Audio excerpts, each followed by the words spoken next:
Hello. Hi, Jimmy. Hello, Hi. hello guys. Hello, Mohammed. Hello, Jaime. How are you? Hello, guys. Thank you very Hey, much for inviting me. and That's thank our you for being pleasure. here. Yeah, our brother. Yeah, Exactly. yeah. Okay, so let's start with just a quick introduction about Kugia. And we'll start on our topic directly right away. Kugia is the one-stop shop for entrepreneurs that helps entrepreneurs or anyone has an idea to convert it to a tangible product. Simply, we're building MVPs, we're doing the validations of your ideas or entrepreneurs' ideas, and we're taking your hand to execute and make a success out of your idea from the very early at the beginning till you have the success you need by getting tractions, getting revenues, or even make you ready to get your raising fund. Thank you, Jamie, for being with us. Yani the expert we have in the finance. Whenever we're talking about finance, Jamie is the first and best person we can talk with about the finance part. I'll let you introduce yourself, let the audience know about you and about the startup CFO. Perfect. Thank you very much again. So about me, my background is in consulting. I worked at McKinsey for a year and a half, and then it's when I moved to startups. I always worked in the finance area of startups. So then, little by little, I started helping friends or former colleagues as freelancer with the finance area. So like with fundraising, with reporting, with like how to deal with investors, with the processes, anything related to finance. And then little by little, that side business started growing and growing. And at some point in 2020, I started the Startup CFO as a company. So the objective was to scale the service. And by today, we are a team of 30 people. We have served over 200 clients in over 20 countries. And well, our headquarters are in Spain, but we also have a branch in Germany, in Berlin. So, and yet, well, our main focus is still the fractional CFO services, very similar to when I was a freelancer. Although we also do accounting, we also do legal, even public funding applications, and some other related services. Interesting. Right. That's a great achievements and success you have. Yeah, I Amazing. guess that, I mean, our clients are always startups, like typical venture capital startups that have raised between maybe 1 and 15 million, something like that. On that end, I'm entrepreneur, but not the startup type. So like we ourselves, we do not have a venture capital money. I don't think it's a business model that would need it. But Mhm. yeah, all of our clients are essentially in that field. Good space. Interesting. Great. Mhm. Great. Let's have the main goal of the discussion today. We know all the changes and the challenges the startups and businesses were facing since 2020, the pandemic, and all the economical challenges we're facing. What or how the startups should adopt their financial models to be able to robust and be resisting or have the resilience for their business and startups during these changes in 2024. I see. So I would say that in general, it's not so much what to change in terms of financial modeling, but rather like what scenario should we count on. So we always say that startups should aim, well, in general, every company, I would say, aim for the optimistic case and set objectives according to the optimistic case, then make decisions according to the realistic case, and then finance the startup for the worst case. So this is often not followed, although it should, especially during fundraising. During fundraising, you usually want to claim like, okay, we're gonna do amazing, but the problem is like you should not ask for the amount of money for like if everything goes amazing. So you should ask for more than that. Like create your realistic scenario, how much you need, create your pessimistic scenario, how much you will need, and then create the funding round accordingly. So that, in my opinion, this best practice of aim for the best case, make decisions to a realistic, finance yourself for the worst, should happen in good or bad times. The problem is that now we think that many startups are going to see or like just faced how they had to have planned for the worst in terms of financing. If they didn't, they're struggling. And in the future, that's the scenario. Also, even in the base case scenario now, I think changed a bit. In the past, the base case scenario, we could contemplate that another funding round could happen in 12 to 18 months. And I think that now a base case scenario should go to 24 months runway probably, because the next funding round it will not be as easy to get as it was 2 years ago. And in terms of business modeling, I would say that again, like not to forget like what startups are about. Startups are about removing uncertainty on like a new product or service, and startups are about unit economics that can be replicated over and over and over again. So the control on robust unit economics and on true unit economics that are replicable before investing in growth, it's always key, but especially in times where funding is not going to be as free in the future. Interesting. But I have a follow-up point for this. Some in an early stage for startups and entrepreneurs, they might lack the experience and knowledge on how to have these three scenarios of their business, like the worst case and best case, or the moderate case. What advice you can tell us or tell the entrepreneurs or startups to consider that can help them identify what is the worst case? Because sometimes the worst case is just shut down the business. But Yeah, we no, don't I need agree. shut downing the business. So yeah, I think, well, we usually work with two types of founders. I would say that you can, in general, create two big categories of founders. The ones that are super technical, they know a lot about their products, they know a lot about their technology, they know a lot about their market, but often these guys are not truly like finance oriented, and they Or will not. business oriented, or yeah. Exactly. And then the type that is like more former investment banker, former consultant, business profile, a serial entrepreneur that has done like the business part in other business. So it's the second one, certainly in very early stages, I think can like figure out by themselves. And then at least like some numbers, I think it's helpful if they are done by the founder, by the CEO, and maybe not like the day to day, but certainly like at least the first business model. And then for the technical guys, I would tell them to seek for help. I mean, I'm not trying to oversell, but I believe in the in our message. Like the CEO's time is very, very, very worth it. And a guy that is a super expert in AI, it's wasting his time like with an Excel file that things don't add up, or like the needs to plan, the relationship with the taxes and the cash flow. He's just wasting time. He's gonna leave that job for Friday evening. In the end, he's not gonna do it, or he's gonna have mistakes, or so just ask for help. And when you mentioned the worst case scenario, being shutting down, that's absolutely true.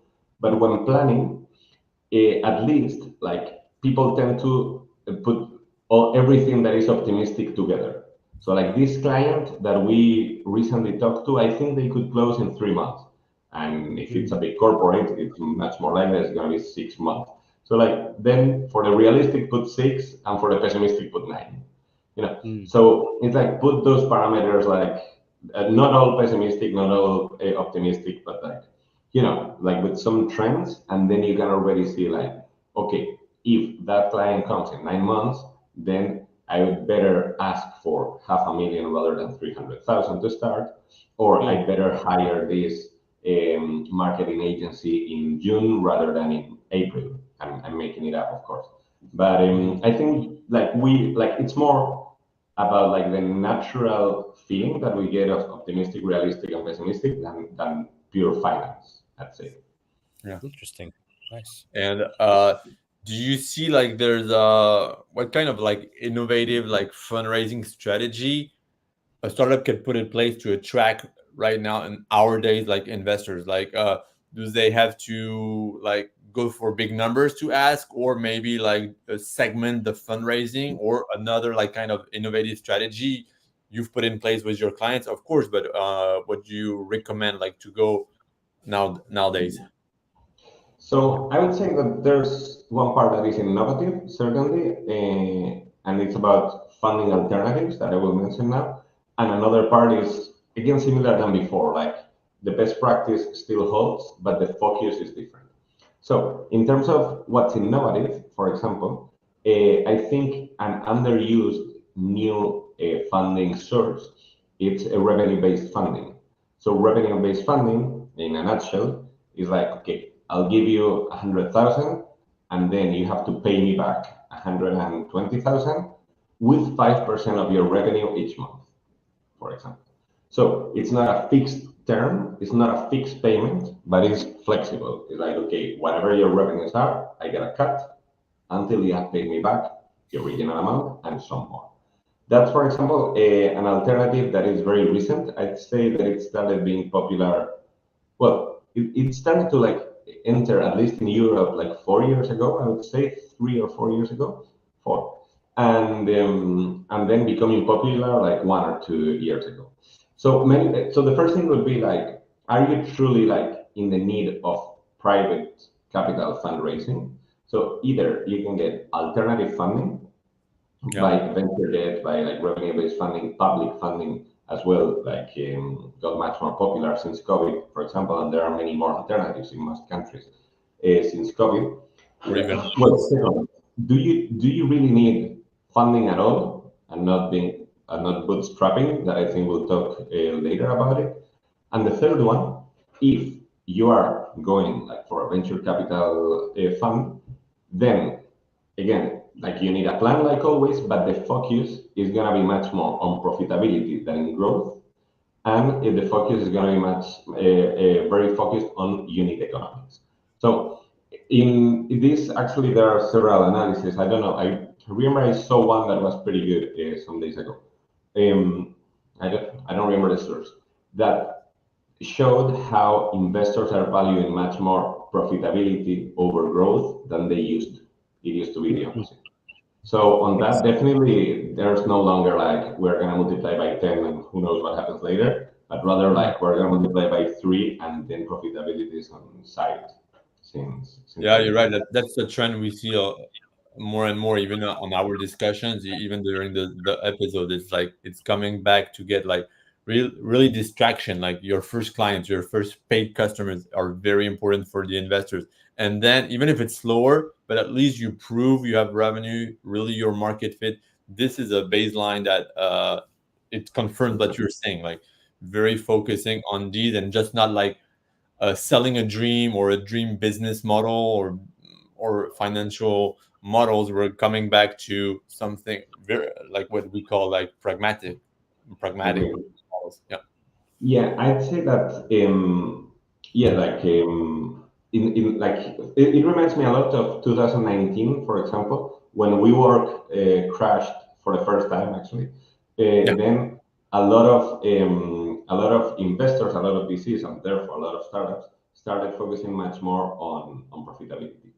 And I think, I mean, startups have like super quick cycles. And this reminds me more or less to that. Like suddenly overnight, we all care about profitability again. And also something that we see that is the mistake that I think most startups make in Series A, especially, is to try to scale before they have truly found product market fit. So finding product market fit is not finding like just two clients. You can probably build any product, can find two clients. Yeah. Right. Now I would say, but I see like also finding it's very interesting. Just like or because sometimes you have two clients, but the clients are like your friends or just Yeah. referral. It's not what we Oh, say with Mohammed. It's not real clients are the ones you don't know. They're not from your and these are the good yeah, this also is very tricky with unit economics. So we focus a lot on that, and I mentioned already. I mean, well, in general for the audience, the most important is the lifetime value, like the margin that the client is gonna bring you over time. You estimate a lifetime based on the churn, and then like the margin that is gonna give you, and then divided by the acquisition cost of each client. So the one. total sales and marketing cost divided by the clients that you acquire. So this metric, the proportion of LTV over CAC, lifetime value over acquisition cost, it's considered to be healthy above 3. Yeah, this is like a market standard. But very often we see that early stage startups, they show off that is 30. And to me, if it's 30, I don't believe it. Why? Because it's not scalable. Yeah. So no one has invented the business in which a very low paid intern can sell 5 Ferraris per day. Yeah, it's impossible. So the acquisition cost is tied to the lifetime value. And if it is a 30, it's like, okay, you have a non-scalable business by now because it's the time of the CEO, the connections of the CEO very often, a tiny market, but it doesn't mean that if you put, 100 times more money, you're going to get 100 times more clients. No, because the clients come from the CEO and that doesn't scale. So we see that the most common mistake is to try to go like, okay, let's get a lot of money. Let's put a lot of money in marketing and sales. Let's grow the team. Let's go crazy. When really you haven't tested that 10 times more money brings 10 times more client, or at least 8 times True. Very more true. client, or something like that. Totally. Yeah, honestly, this is very close for conversations we have with some clients or even some friends. Whenever we're building businesses and startups, we're building something for customers, not for us. That's the main Exactly. challenge. Well, yeah, that's we have a client that he claims that his product is 10 times better than Tableau.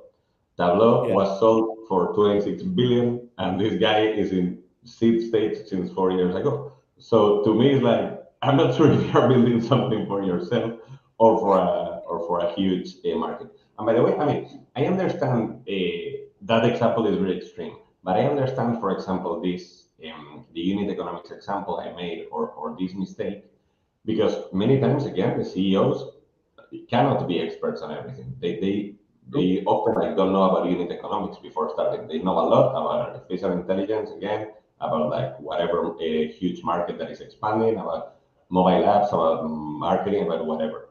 But Mm. that's why I said like count on help, because otherwise you're gonna go to a funding round thinking that the funding round is the objective, and the funding round is means for an objective. But Yeah. you see that every time it's like congrats, to the huge rounds, and I understand that it's a lot of effort, and people were like spending a lot of time on it, and then therefore to say congrats. Okay, you have been trying to get this for a long time. It was very difficult, and you got it. But it's not the objective by itself. So True. many companies that don't know about these very important financial concepts, they just go to the vanity metric of saying like how much money we have raised before doing the homework on the finance area.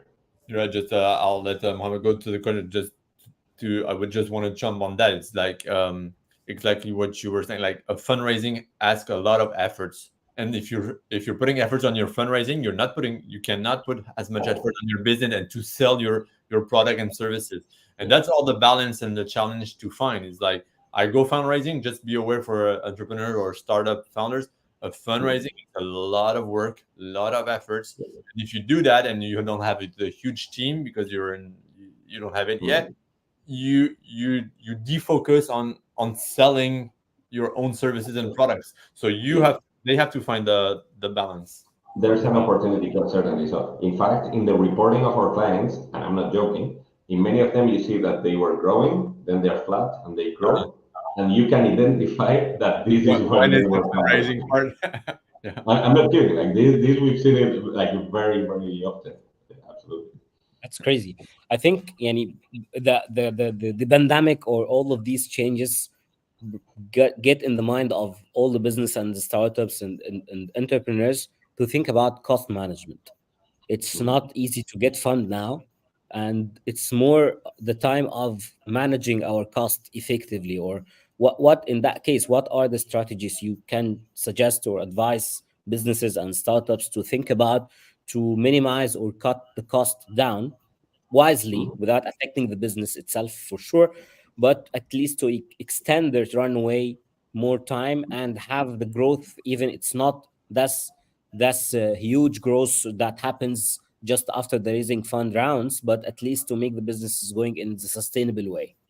Yeah, I think there's two parts on the story. Like one of them is like not raising the cost too much first, and second, what to do to reduce cost. So, for example, we often see that startups raise too much money, more money than they need, Ah, because Mhm. it's again a vanity metric. It's cooler to say that you have raised 10 million than to objectively. So then very often they say like, okay, we want 10 million. To justify that, then you do like a very aggressive business plan on revenue. But of course, these revenues are going to bring cash to the company. In theory, are going to bring collections to the company. So on top of that, you need to justify that you need 10 million. Yeah, the cost. Then you have to put that you are going to spend like crazy. Yeah. So what ends up happening that many times companies start investing like crazy too fast and too uncontrolled, but then the revenues don't go that quickly again because they were like all the optimistic, absolutely the optimistic case. So first of all, I would say like the best way to reduce cost is not incur on unneeded cost on a first place. Yeah, absolutely. And too fast. And people think that like very big rounds will last forever, but we have seen many companies burning a lot of money per month. So Yeah. that like control the cost when growing, that's the first part. And the second part, when reducing cost, and this is the most painful, very often people think about the operating cost and not about the personnel cost. So for example, they could say, I'm making it up, let's buy laptops that cost 700 euros rather than 900 euros, for example. But then at the same time, they don't reduce the hiring plan. And there's usually not a single invoice in our clients that is bigger than the average cost of an employee. So they're telling you like, we're gonna save in the summer event, we're gonna save 10%, but then at the same time they hire 5 people. And you're like, okay, the expensive, like the most expensive thing almost always, almost in every company is the Is the unit of is the employee. And employee of course it's wages. painful. Yeah, of course it's painful because it's also the unit that can bring you more revenue. But and especially if you need to cut costs, firing is not fun to anyone. So, Yeah. but yeah, it's like okay, then avoid it at the first place. That's the healthy part. That you don't need to be like, okay, we need to reduce costs now, or we are dead in 3 months. Like, try to avoid getting there, and keep always your runway far as you move on. Yeah. Interesting. Yeah, and we talked about like a lot of these financial forecasting and the best practice. So you said like all the three scenarios: worst, best case scenario, the like realistic, and then the worst case scenario. And it's Mhm. like how important like the investors, the VC, how on which one they look at, and do you have and how much this is important to build on. And now, do you think they more look like on your side, do you think like the best case scenario they put the penalty and you have to stick to the realistic one, or you still have to plan the three scenarios? Uh, Still, Okay, so the way we would do it, and this, I mean, depends as well on like the funding conditions of the company. But we usually fix at the beginning of the year a business plan that is like mostly optimistic, not crazy, but optimistic. That we say, especially on revenue, that we are like, okay, this is gonna be the objective for the team. This is gonna be the objective for the bonuses. Personally, I prefer to be like realistic for the bonus. For example, I'd rather pay bonus and make sure that we can say, okay, we hit the target and we like went even higher, for example. But that's more on HR strategy. But yeah, like I'd rather say like at the beginning of the year, let's hire a VP that is ambitious, that will make us make decisions, by the way. So many startups are like, okay, imagine new clients per month. We have like two, and then from now on, we're going to do three, four, five, six, seven. But they don't have any initiative to make that happen. And if it has been two forever, and you're not planning on changing anything, that's probably going to keep being two. The average ticket is very similar. So until now, it's 1,000 per month. And then from now on, it's going to be 1,100, 1,200, 1,300, 1,700, and 2,000. So on many of these is like, okay, do an optimistic business plan, do a like an ambitious business plan, but still that all the levers, all the KPIs that like play a role in building up the revenue make some sense, or you can explain why. Then of course things may take longer than expected or whatever. But in any case, that's it. That's the base case that the business plan, the optimistic case, that we freeze, and then during the year we will compare to that. We will compare to our objectives, and we will see what KPI we are not meeting, so we are not meeting the objective, or the other way around. But in any case, we're comparing the actual numbers to the business plan that we froze at the beginning of the year, and then we're gonna keep an always updated, realistic forecast. Realistic. Okay. Yeah. So, So it's for like you example, keep like the good case scenario always there, but the baseline is the realistic. This is the one you track on the daily basis to catch up maybe the positive one, the good case. exactly. So maybe on December 31st, we like do a version that is optimistic, and we say this is gonna be the business plan of the coming year.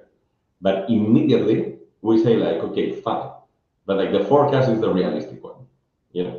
And the Yeah. forecast is updated every month, like new actual numbers. So then you have an updated forecast, more information. Then a new month, and then an updated forecast. And that one, you should never keep your eye out of it, especially in times of uncertainty, like we were saying before. Yeah, I think yani, this could be one of the main sources of stress, financial stress for Mhm. business owners or businesses.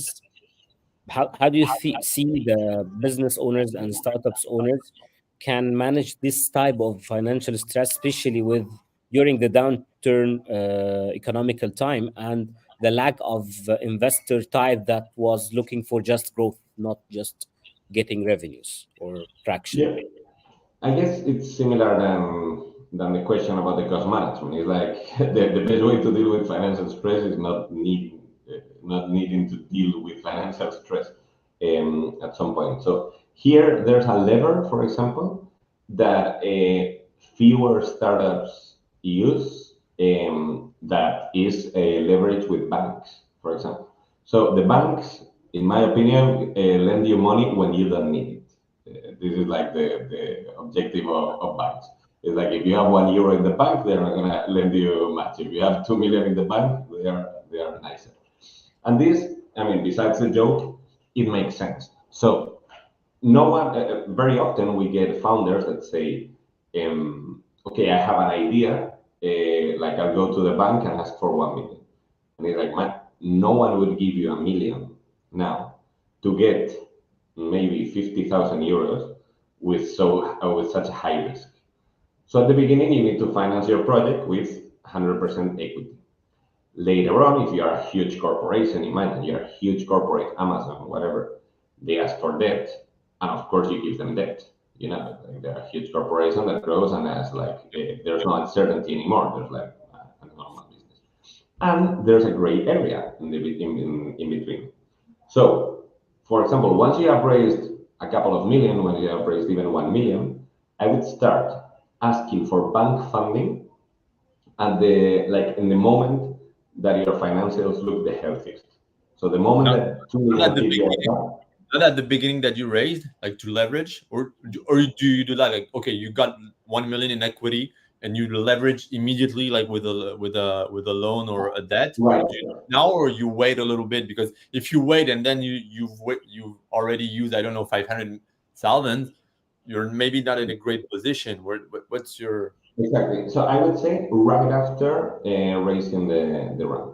So that moment is when your financials are the healthiest. You have a lot of cash in the bank and everything looks good. So that day, they're going to give you, imagine, maybe like 10, 20% of the amount that you raised. And of course, for a while, and I know this, you're going to be paying interest for a money that just sits in your account. But very, very often, if that loan, for example, was for 4 years, then at the end, you're going to have maybe like 3 more months of runway that may mean the difference between life and death.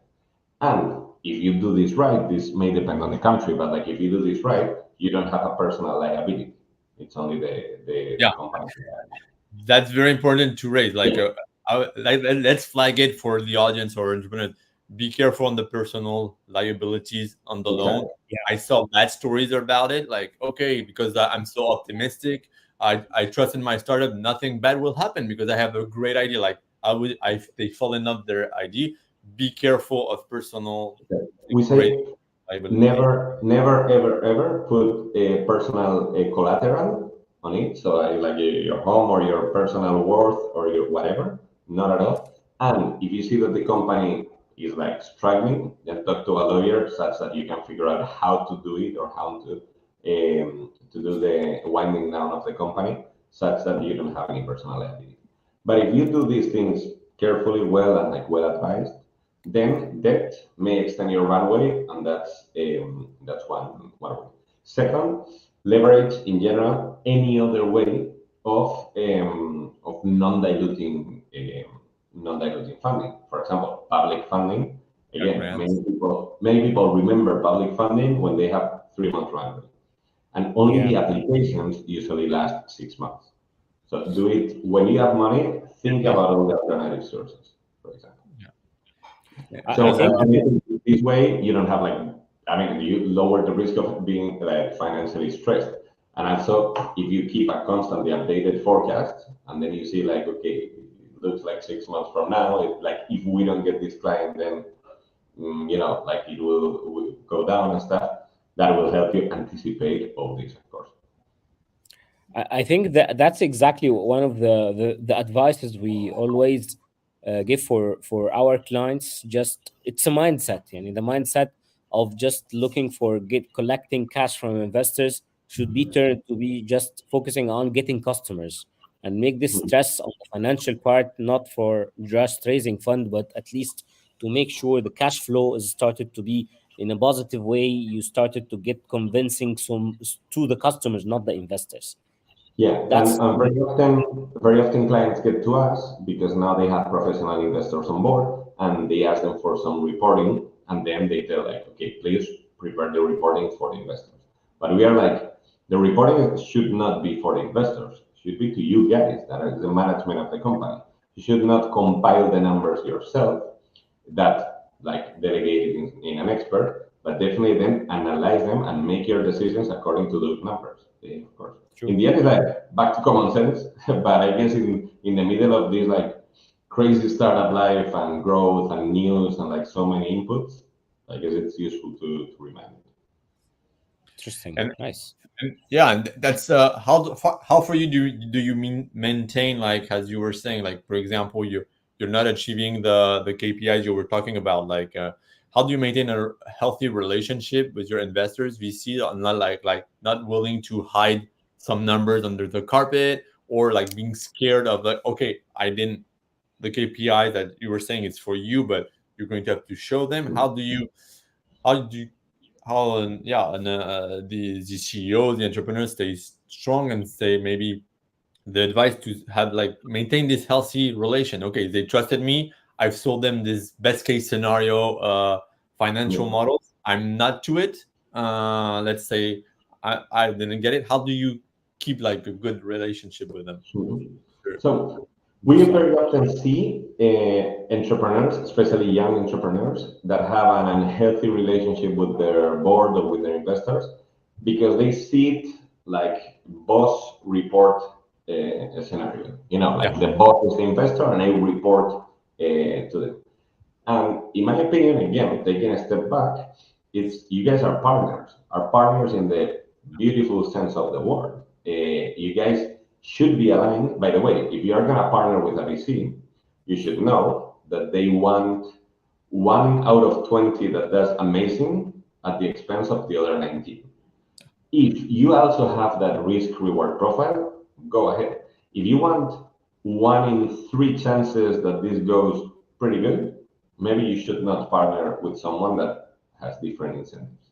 But if you did, and if you guys are the right couple, if you guys are like more or less aligned, then like forget about like this one on top of the other relationship. You guys are partners, and you guys the same. You guys have the same objective.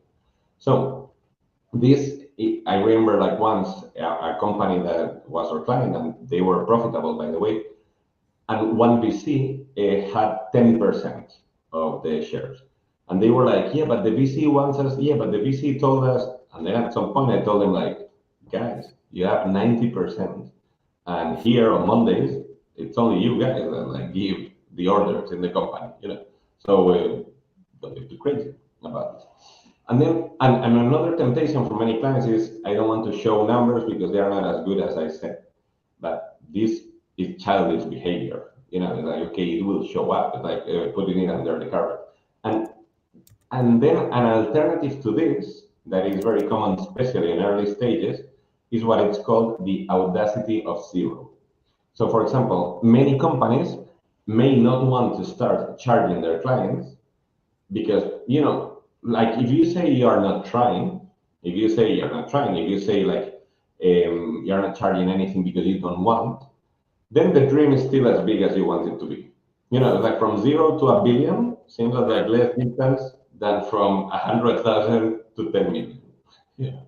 But this, in my opinion, again, is short-lived, and then like the more you learn, the better. And the way to learn and remove uncertainty, the way to learn is to test it and to test with real fire with clients. So this is also something that we see many people reporting to themselves and to investors. They want to keep that magic, to put it that way. Yeah. You're on mute. Mohammed, you're on mute. Yeah. Sorry. I just I need to see. remind our audience that they can just add their questions in the comments, and we can get back to the questions by the end.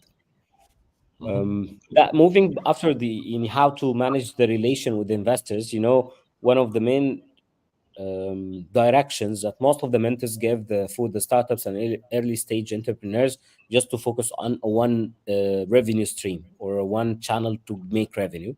However, now there is another rising school just to encourage people to have a diversified revenue streams. The Mhm. question is, what do you think about this? Is it healthy for a business or not? And if you promote for this as well, like me, I like this. What the proper strategy to do this, or the right time to do it without affecting the business negatively? Mhm. I would say it's an hourglass shape. So I would say on day one, certainly, I would say yes to everything. To be honest, this is what I did with consulting. So at the beginning, like any type of more or less consulting project I could do, or like I heard of someone like asking in finance or even like strategy or like other things, I said like absolutely with startups, with SMEs, with like I said yes to everything. And very quickly, I realized that I had to be, like the thing I knew how to do was startup and was finance. So then I think in general, any business at the beginning, you're attacking a huge market that has an inefficiency. So probably you are not like that inefficiency exists because something that you don't know. So like at the beginning, you can like try different things and then figure out why some of them don't work, but some will. So then I would say at the very beginning to say yes to everything and to try a bit, then focus on what you can find like true unit economics that are replicable and that stuff. In that's like seed, and then that I would say is seed. Then in Series A, try to scale that and maybe already try some other sources of revenue that then may be different countries, different sectors, or like even like byproducts. So I really like, for example, in business decks, when they have like an iceberg approach. Like, I'm gonna tell you, like, this is already a very good opportunity. This is already something I know of. This is already that we have tested and makes sense. And stuff. But, like, don't worry, there is like a lot of it. Like, if we ever want, like, this is already big. But if one day we really want to go crazy, there's so much more that we could do. Mm. So I would say like time it with the right, like time it with the face of the startup. Pre-seed, figure out something. Seed is like seek product market fit. Series A, scale that. Series B is growth. So I would say like in end of Series A and Series B is when you should open it again. And how do the investors see that? Like for example, as you were saying, like you for example, Jaime, your startup is creating a SaaS financial tool, but at the same time you can do consulting, and then you see that you're getting money from the consulting, but the business plan you sold to the investors is your SaaS product because this is very scalable. Is this Yeah. like, but you said, okay, but I've done that to make cash flow and make money come. Does the investor will look at it like, okay, but no, but we prefer that you had focused on the SaaS, or they would say, oh, congrats, Jamie, you had some cash that came in. That's a good way, and then now you're figure out other things. What do you think? Because I saw I that a would lot. I'm very favorable to these like other sources, non-scalable or like non-product sources of revenue, especially for SaaS businesses. To be honest, in my opinion, that's the way that you can learn and optimize and automatize later on.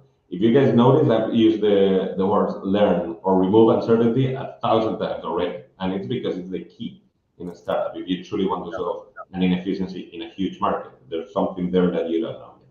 So certainly you should like, I think it's healthy to do consulting and then translate it to a product. Of course, there needs to be a translation, and like there needs to be like a clear objective of why it's a proof of concept. So, but yeah, I'm absolutely favorable. We see that in many SaaS companies, even that are mature, around 10% of the revenue comes from consulting. And if it's more than that at the beginning, in my opinion, if it helps you remove uncertainty and it helps you build a better product later that fits better with its market, then absolutely happy to see. And by the way, it's a form of financing. Many companies like forget that revenue is the best source of financing. Non-dilutive, you don't need to apply for it, you don't need to give it back. So, and this we see, and I'm not kidding, that many companies like forget about it. Very right, but we see that a lot. Like you're on something innovative, you want to keep to it, but then you see the path. Like okay, having like services less innovative, like it's easier to sell maybe, and let's focus on that, and then you defocus on your innovation, and that's all the balance. You're right. It's not easy. It's not easy to do it when you have No, like absolutely. you're Also, selling something it's services much or easier. It's much easier to talk from here than when you have cash going down, of course, and investors here. Like that. Absolutely. I understand many of these mistakes. The point is like then focus on what you don't make mistakes at, and then count on help on people that are experts, but they don't know what you're saying. yeah, I'm saying that because that's also something I encountered in one Yeah. of my venture. Like I was like, oh, I know the thing that can make some cash coming in, and then I went to it and then slowed down the other thing. So I know it's not easy because you're Yeah. attracted to get cash more easily. No, and, That's a and, common. and I'm sure a marketing guy would laugh at like 1,000 mistakes I would make. But then, yes, I have a marketing department with people that know more than me, and I hope that then we make less mistakes. It's common sense. And we talked about like we talked about like a risk, like putting on yourself like your own liabilities on something. But what are the risks you would say to a startup founder or entrepreneur, like to be aware, what a kind of financial risk to be aware of and like not do, or like or like big flag, what or one or two big flags you would see on that? I would say there's one that applies more to common businesses than to startups, that it's the raise of interest rates. So I was mentioning before that debt is something I would encourage in a startup, and still, even if there's high interest rates, I would encourage to get. Why? Because the alternative is equity. So if a startup needed, imagine a successful startup that goes through 3 funding rounds, if they needed to buy all the equity they receive now, they would buy like much more expensive than they got it. Like now, like the two Yeah, hundred thousand they gave them 2 years ago, now they are worth much value of more. the money is yeah, of course, yeah. Exactly. So, okay, maybe interest rates are higher, and this for a normal business that doesn't depend on funding rounds is like very important if the debt is more expensive. And no, but for a startup, to be honest, I would say that this is not so much. I think the biggest risk is you may not get another funding round if you were expecting. So ideally, this worst case scenario, not all startups can achieve it. I will explain. But this worst case scenario of like finance yourself for the pessimistic case, ideally should be what it's called that default alive option. So even if we didn't get any external funding ever, we could still be alive. So that is the best. And this, for example, many SaaS businesses that already have like over 1 or 2 million revenue, they usually can achieve that. Obviously, painfully, they may need to fire half of their development team and half of their sales team. but yeah, like there should be a plan of like we are default alive. A very early stage startup usually can't get there because your revenue cannot make up for the cost at all. But if you are a bit mature, having that as your worst case scenario, as your pessimistic scenario, it's the healthiest way to mitigate that risk. Interesting. I think this could be the one of the long-term financial visions for any business, just to have the financial risk management skill and strategy to minimize and reduce the expected risk that might happen for the business. You know, this was something we're discussing, that sometimes businesses were not having in their worst case scenario that the whole world will be affected by something like the pandemic. But now it's realistic, and all of us are experiencing this, and now it's very normal to have this kind of big huge risk that could affect all of us. But Mhm. how do you think and see what are the other aspects of the long-term financial vision for businesses, especially at the early stage? You know, the feasibility at the beginning is not that clear. All the plans based on um, forecasts, based on optimistic things, not realistic, no historical data to build on.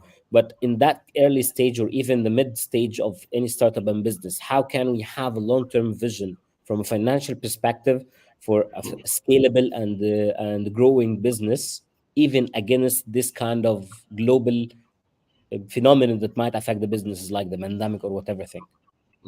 So I guess it's having a back to basics and like start with the long term and then focus on the midterm.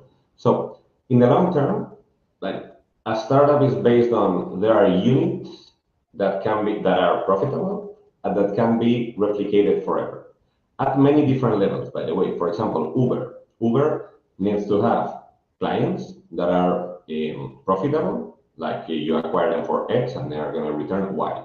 So, and then you have like not infinite, but a huge amount of potential clients. Then on the driver side, you have drivers, you need to acquire them, and then they will bring you X amount of money. There's a less number, but of course, many people that can be Uber drivers. But then also at a city level, you open it, and at the beginning, you're burning money on marketing, subsidizing trips, overpaying drivers, and at some point, it should like pick up. And even at a country level, it's the same. Like maybe the first cities are not profitable, but at some point, the new cities cover the old cities. So, it's like, what are the units? Is this truly something profitable? Could this, even if you're just starting, could this be profitable? Like with more or less like realistic forecast, but again, not even like complicated Excel forecast, like some hypothesis. It could, and then is there a very high number of units? You know, Netflix, for example. Netflix, its user probably has like a 90% gross margin. How many potential users do you have? Billion. So it's like, okay, check. Like in the long term, it's like, okay, I can have units with relatively low fixed costs that I can like keep building, and acquiring and recurrent, so they add up on each other. Like, does that make sense as long-term vision?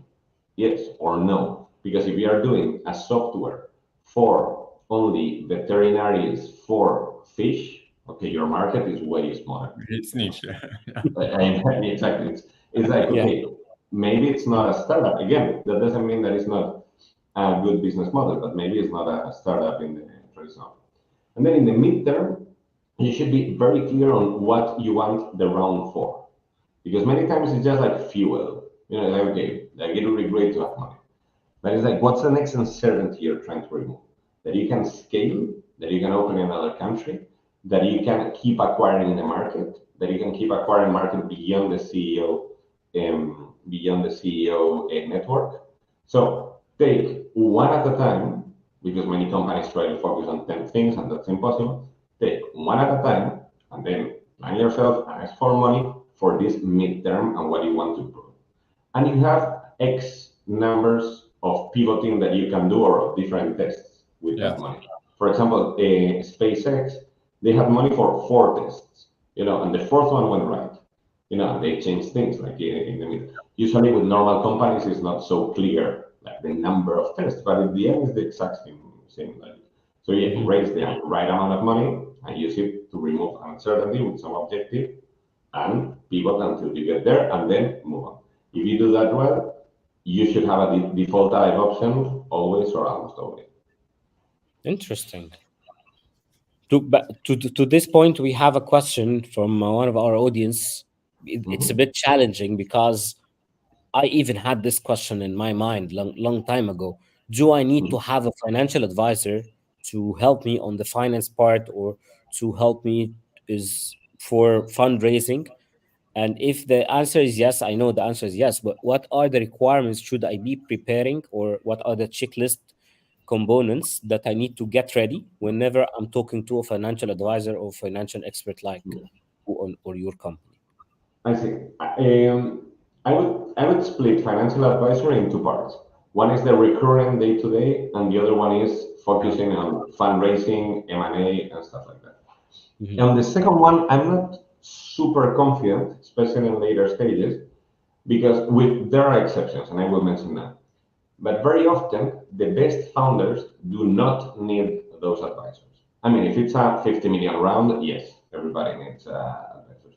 But like a very good founder with good track record, with good connections in the market, with good numbers and stuff, very often doesn't need a financial advisor for the round.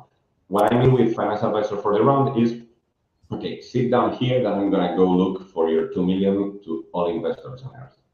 Many times the investors don't even like that much because they're like, let's talk to the guy.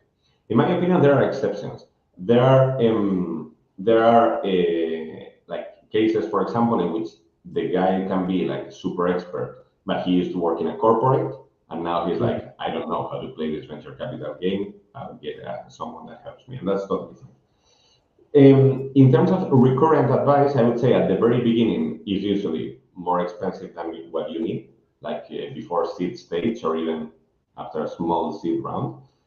Then I think it's a good time to get someone external that helps. A full-time CFO is super expensive, and usually you will not need that person 5 days per week. You need a Mhm. junior guy to take care of It most needs of to the be tasks. huge for that for a corporation. Yeah, right. Exactly. Like That, you need a full-time guy to like, pay invoices and payroll, collect Just this, like. bookkeeping, I can say.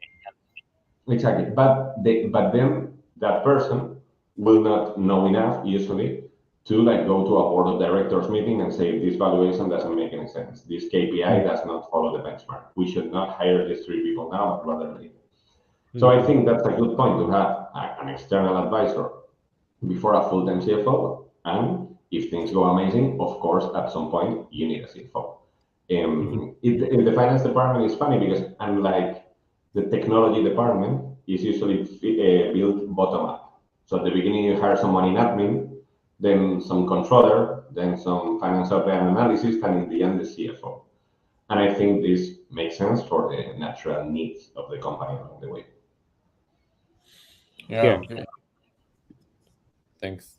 Thanks, Jamie. Yeah. Thank you, Jimmy. And that was a great conversation.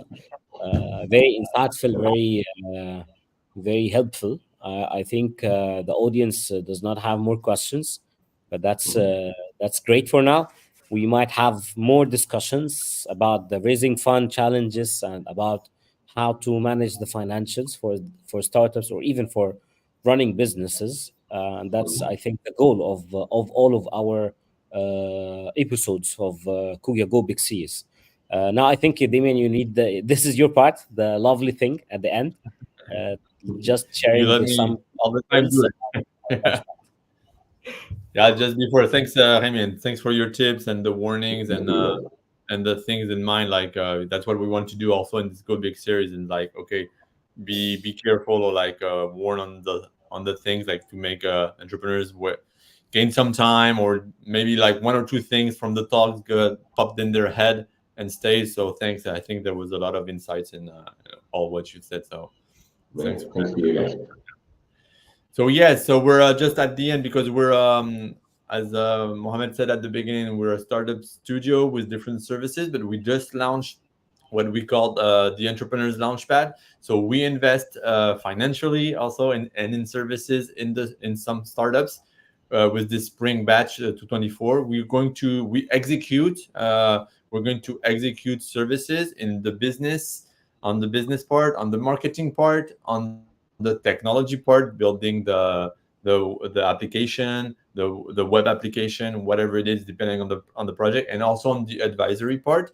So if you want to subscribe or to apply, you have this link, and we're going to receive you for the pitch and then explain everything on the Launchpad. You can also check on our website. Everything is explained. So the spring will start very soon. We take only 10 startups in this Launchpad, where we invest until the $90,000. So you can apply whenever you want. You have the link here, but you'll find it same thing on our website. Jaime is also a partner of us in this journey. So he's the one that you can back up, or have the startup has a service part. So thanks the audience, and more than welcome for all entrepreneurs who had a great idea. We're here to hear the pitch. Thank you. Thank you, Jimmy. Thank you, Damian. Thank you.